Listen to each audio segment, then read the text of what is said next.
بسم اللہ الرحمن الرحیم اللہم صلی علی سیدنا محمد النبی الامی وعلی آلہ وصحبہ وبارک وسلم۔ جس طرح یہ محفل باقاعدہ اس کا آغاز ہوگا، انتظامیہ یا حاجی شفیق صاحب کو جس طرح انہوں نے ترتیب دی ہے اسی طرح کریں گے۔ جب تک شروع نہیں ہو رہی تھی تو میں نے مناسب سمجھا کہ چند گزارشات کہ اللہ تبارک و تعالیٰ کا ایک مرتبہ پھر احسان عظیم ہے کہ اس نے ایسی پاک محافل میں شرکت کا موقع مہیا کیا، یہ اس کا احسان عظیم ہے، وگرنہ محروم رہتے سانس کی ڈور ٹوٹ جاتی۔ کئی ہمارے سنگت کے ساتھی جو پچھلے سال جہاں موجود تھے لیکن اب نہیں ہیں، اسی طرح نہ جانے اگلے سال کون ہوگا کون نہ ہوگا۔ اس لحاظ سے صرف مقام شکر ہے کہ اللہ تعالیٰ احسان فرما رہا ہے کریم آقا صلی اللہ علیہ وسلم کے پیاروں کا صدقے، بالخصوص بادشاہ دو جہاں سیدنا علاؤالدین علی احمد صاحب کلیری ختم الارواح سلطان الاولیاء کے صدقے کہ ہم کو ایک مرتبہ پھر یہاں اکٹھے ہو کر اللہ کا ذکر کرنے کی توفیق عطا فرما رہا ہے۔ قرآن شریف میں آیت ہے، اکثر پڑھی جاتی ہے، تشریحات بھی کی جاتی ہیں، ہر آدمی اپنا اپنا کا نظر سے تشریح کرتا ہے۔ دیکھ لیں اسلامی ملک ہے، جو دوسرے اسلامی ممالک ہیں، وہاں بھی یا کم از کم پاکستان کی حد تک روزانہ فجر کی نماز کے بعد اکثر مساجد میں قرآن شریف کا درس دیا جاتا ہے۔ امام مسجد یا علماء کرام کوئی ایک آیت کی تلاوت فرما کر اس کی وضاحت فرماتے ہیں۔ اسی طرح ٹیلی ویژنوں میں مختلف محافلوں میں بھی 30 سپارے ہیں، ان کی ہر روز آیات کی تفسیر بیان کی جا رہی ہے۔ لاتعداد کتابیں لکھی جا چکی ہیں تفسیر کے پوائنٹ نقطہ نظر سے، لیکن یہ کبھی نہیں کہا جا سکتا کہ یہ تفسیر فائنل ہے، یہ آخیر ہے، اس کے بعد مزید تفسیر نہیں ہو سکتی۔ ہر آدمی اپنے اپنے انداز میں قرآن شریف کی آیتوں کی وضاحت فرما رہا ہے۔ علامہ ڈاکٹر اقبال رحمۃ اللہ علیہ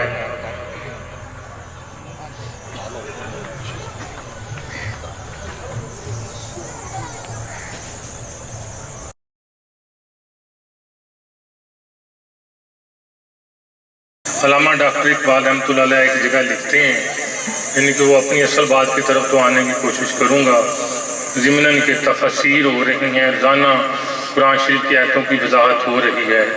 قرآن کو بغیچہ طویل بنا کر معاذ اللہ بغیچہ اپنی مرضی کا مطلب نکالنا، قرآن شریف کی آیتوں سے اپنی مرضی کا مطلب نکالنا، جس طرح اللہ کے حبیب علیہ السلام کی مرضی منشا ہے وہ مطلب نہیں بیان کرنا۔ طویل بغیچہ طویل مرضی کا مطلب نکال کر دلیل کے طور پر پیش کرنا۔ قرآن کو بغیچہ طویل بنا کر چاہے تو خود ایک تازہ شریعت کرے ایجاد، نیا دین بنا لیتے ہیں، اسلام کی نئی تشریح کر لیتے ہیں۔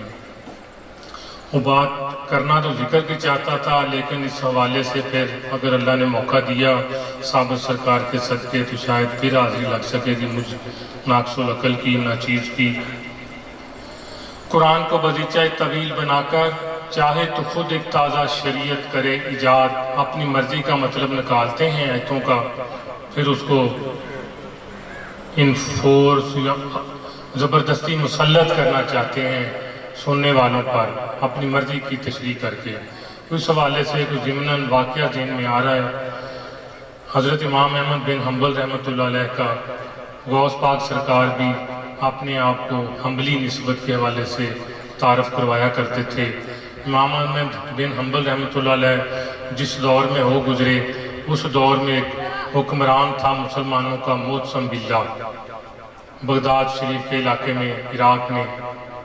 اس نے ایک نیا سلسلہ بنا لیا جس کے تحت معاذ اللہ قرآن شریف کو ایک مخلوق کا درجہ دینا چاہتا تھا۔ موسم باللہ وہ کہتا تھا کہ قرآن شریف معاذ اللہ ایک الہامی کتاب نہیں ہے، یہ کریم آقا صلی اللہ علیہ وسلم کے قلب اطہر پر نہیں اتری، بلکہ یہ تیار شدہ ہے، اپنے آپ بنائی گئی ہے۔ معتزلہ اس مسلک کا نام رکھا گیا، میم عین تیز لام ہے، معتزلہ۔ اب بادشاہ نے کہا محتسم باللہ نے کہ بھئی میرے اس فرمان کو کہ معاذ اللہ قرآن شریف ایک عام کتاب ہے، الہامی کتاب نہیں ہے، اس کی جو بڑے بڑے علماء کرام ہیں، جو بڑے بڑی ہستیاں ہیں بظاہر، ان سے تصدیق کروائیں، جو تصدیق نہ کرے اس کو 1000 درے مارے جائیں گے، کوڑے مارے جائیں گے۔ وہ جاتا ہے، بادشاہ کے نمائندے جاتے ہیں، وہ جو ہر بڑا بڑا عالم دین ہے وہ مانتا جا رہا ہے، تحریر لکھ کے دیتا جا رہا ہے کہ قرآن شریف جس طرح بادشاہ کہتا ہے اسی طرح ایک عام کتاب ہے۔ حضرت امام بن احمد بن حنبل رحمۃ اللہ علیہ روز تہجد کے وقت اٹھتے، تہجد کی عبادت سے فارغ ہو کر ہاتھ اٹھا کر بآواز بلند ایک دعا فرمایا کرتے تھے، یا اللہ ابو الہیثم پر رحم فرما، یا اللہ ابو الہیثم پر رحم فرما۔ آپ کا بیٹا صاحبزادہ رضوانہ والد ماجد کے لبوں سے ادا شدہ یہ دعا سنا کرتا تھا۔ ایک روز ضبط کا صبر کا پیمانہ لبریز ہو گیا۔ عرض کی ابا جان یہ کون خوش قسمت ہے ابو الہیثم جس کے لیے ہر روز رات کو بآواز بلند اکیلا آدمی عبادت کرتا ہے تو اس کی آواز شاید کوئی نہیں سنتا ماں سوائے مالک ارض و سماوات کے، لیکن سرکار امام احمد بن حنبل رحمۃ اللہ علیہ بآواز بلند فرمایا کرتے تھے، یا اللہ ابو الہیثم پر رحم فرما۔ تو بیٹے نے پوچھا یہ کون خوش قسمت ہے جس کے لیے نصف شب کو تہجد کی عبادت کے بعد دعا کی جاتی ہے؟ آپ نے فرمایا بیٹا جب محتسم باللہ کا حکم صادر ہوا، تمام بڑے بڑے علماء کرام، بڑے بڑی پرسنالٹی شخصیات اس کے فرمان کے تحت معاذ اللہ قرآن شریف کو ایک عام کتاب کا درجہ دیتے جا رہے تھے، ایک دن محتسم باللہ بادشاہ کے سپاہی میرے بارگاہ میں بھی آ گئے۔ مجھے انہوں نے کہا، میں نے کہا نہیں، قرآن شریف اللہ کی کتاب ہے، یہ الہامی کتاب ہے۔ اگر حقیقت میں جائیں دیکھیں نا، جون سا بھی کمرہ ہے، بلڈنگ ہے، کارپٹ ہے، جون سی چیز ہے، پلر ہے، ہر ایک یہ ٹاور، کھمبا وغیرہ، پول، ہر ایک کے 4 کارنر ہوتے ہیں، 4 ستونوں پہ ہر بلڈنگ کھڑی ہے۔ لیکن دین اسلام کی بلڈنگ واحد بلڈنگ ہے جو 3 ستونوں پہ کھڑی ہے، مشرق مغرب شمال جنوب چڑھتے لہندہ دکھن پربت پہاڑ، یعنی کہ 4 ستونوں پہ کھڑی ہوتی ہے ہر بلڈنگ۔ لیکن دین اسلام کی بلڈنگ صرف 3 ستونوں پہ مجھ ناقص العقل کی رائے میں کھڑی ہے۔ میں نے کہیں اللہ سے ڈر کے کہتا ہوں کہیں نہیں پڑھا، یہ جنہوں نے اپنا پیار عطا فرمایا ہے، اپنی محبت عطا فرمائی ہے، احسان عظیم فرمایا ہوا ہے کہ ہم لوگوں کو اپنے قدموں میں جگہ دی ہے، ان کا صدقہ عرض کرنے کی جسارت کر رہا ہوں۔ اللہ دین اسلام کی بلڈنگ 3 ستونوں پر کھڑی ہے، اللہ، رسول اللہ، قرآن کریم۔ ہمیں اللہ کی طرف کون لے کر گیا؟ رسول اللہ صلی اللہ علیہ وسلم نے اللہ کا تعارف کروایا ہم سے، وگرنہ ہر دور میں اللہ کی پوجا پاٹ ضرور ہوئی۔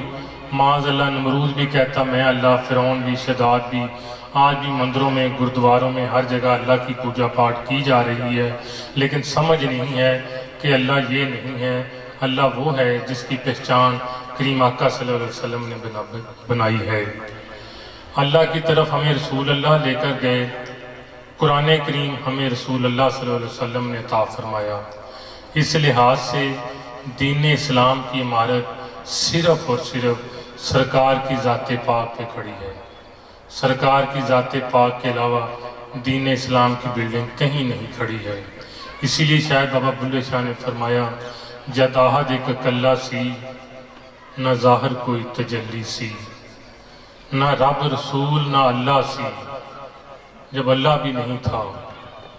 اتنی بڑی بات بابا بلے شاہ رحمۃ اللہ علیہ نے فرمائی ہے، جد آہد ایک کلہ سی، نہ رب رسول نہ اللہ سی، نہ جبار تے نہ قہار، بے حد رمضان دسدانی ڈولن ماہی میم دے اولے کس کو کہا کن خود کہا کن پھر میم کا برقع پہن کے جا کے بیٹھ کے آواز دے دی فایا کن میم دے اولے وسطانی ڈولن ماہی آہد احمد وچ فرق نہ بھلیا رتی ایک بیت مروڑی دا جو رنگ رنگیا گوڑا رنگیا مرشد والی لالی او یار آہد وچوں احمد ہویا وچوں میم نکالی او یار۔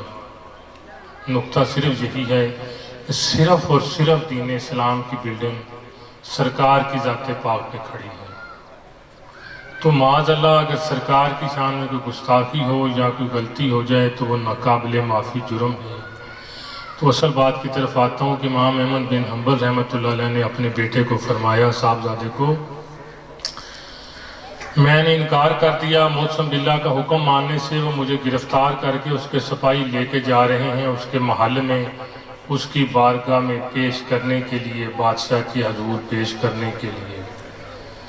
جب میں محل کے نزدیک پہنچ رہا ہوں تو مجھے بڑے بڑے عالم دین ملتے ہیں، قرآن کو بازیچہ طویل بنا کر چاہے تو خود ایک تازہ شریعت کرے ایجاد۔ وہ مجھے سمجھاتے ہیں احمد یہ جو قرآن شریف کی آیت ہے نا، اس کا یہ مطلب ہے جو بادشاہ کہہ رہا ہے۔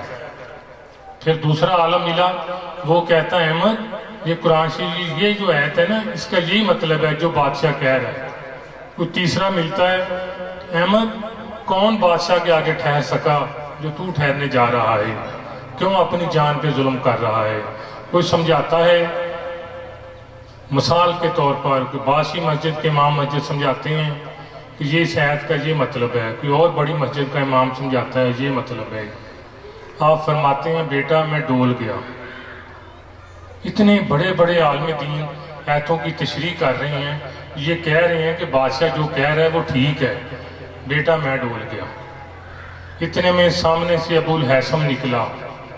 ابو الحیثم نے مجھے کہا احمد بن حنبل نیکی کے رستے پہ چل رہے ہو پہاڑ بن جاؤ، میں برائی کے رستے پہ چل رہا ہوں پہاڑ ہوں۔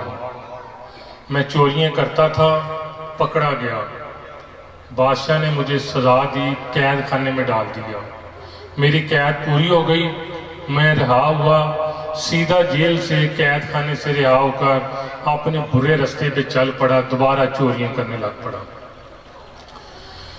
پھر پکڑا گیا، پھر قید بھی ہوئی، کوڑے بھی مارے گئے، پھر رہا ہوا، پھر چوری چکاری، پھر پکڑا گیا، دایاں ہاتھ کاٹ دیا، پھر رہا ہوا، پھر چوریاں چکاری، پھر پکڑا گیا، اب آخری مرتبہ پکڑا گیا ہوں۔ یہ دیکھیں احمد دایاں کندھا میرا بادشاہ نے میرا بازو سارا کاٹ دیا ہے کہ میں نامی گرامی چور ہوں، برائی سے باز نہیں آ رہا، منع نہیں ہو رہا، میرا دایاں بازو کندھے سے کٹ گیا ہے۔ احمد خدا کی قسم رہا ہو گیا ہوں، سیدھا چوری کرنے جا رہا ہوں، بازو کٹ گیا ہے، برائی کے رستے پہ چل رہا ہوں، پہاڑ بن کے کھڑا ہوں۔ احمد تم تو نیکی کے رستے پہ چل رہے ہو، پہاڑ بن جاؤ، تشریحات کو چھوڑ دو، خود جو سمجھتے ہو اس پہ عمل کرو۔ آپ نے فرمایا بیٹا میرا ایمان ڈول گیا تھا، ابو الحیثم مجھے پہاڑ بنا گیا، میں نے انکار کر دیا، بادشاہ نے درے مارنے شروع کیے، چند ایک درے لگے، میرا تہبند کھل گیا، فضا میں غیب سے دو انسانی ہاتھ نمودار ہوئے، انہوں نے میرا تہبند باندھ دیا، بادشاہ ڈر گیا، اس نے مجھے چھوڑ دیا۔ یہ بات کی باتیں، اصل بات اپنی مرضی کی مطلب کہتے نکال رہے ہیں۔ تو احمد بن حنبل فرماتے ہیں بیٹا تہجد کے وقت اس نامی گرامی ڈاکو کے لیے دعا کرتا ہوں کہ یا اللہ ابو الحیثم پر رحم فرما، جو برائی کے رستے پہ چلتا ہوا پہاڑ بن گیا، مجھے سمجھا گیا کہ نیکی کے رستے پہ چل رہے ہو، تو نیکی کے رستے پہ چلنا آسان نہیں ہے، دنیا کا سب سے مشکل ترین کام ہے، سارا کچھ چھوڑ چھاڑ کے آگے بیٹھ گئے ہیں نا، خاندان، بہترین گھریلو ماحول، پیسہ بھی خرچ ہوا ہے، کرایہ پہاڑا وغیرہ، آئندہ بھی خرچ ہونا ہے، زمانہ فتوے دے رہا ہے کہ بیوقوف لوگ ہیں کیا کر رہے ہیں، لیکن جس پہ کرم نوازی ہے